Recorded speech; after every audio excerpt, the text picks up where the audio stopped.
This could be us. So back to what I was saying. Could be us. Hey guys, what's up? Hope everyone's doing well. So in today's video I'm going to be telling you how to get all your app icons in the middle of the taskbar. So I'm using Windows 10. Let's get into it. So the first thing you have to do is you need to right click on the taskbar. Mine is transparent, so let's just leave that aside. So right click on the taskbar and you need to click on lock the taskbar. Once you click on it, there should not be a tick. So after that you need to go to toolbars and you need to click on links. Once you click on links, you will see two parallel lines in the left and on the right. So what you have to do is you need to take the two parallel lines on the left and drag it to the right. So once you drag it, you can see that few of the apps have been entered, like come to the side of the right.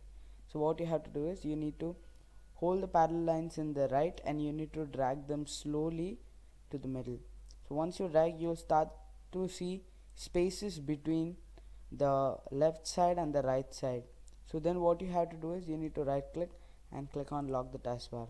And that's it, my friends. Thank you. See you next time. Bye bye.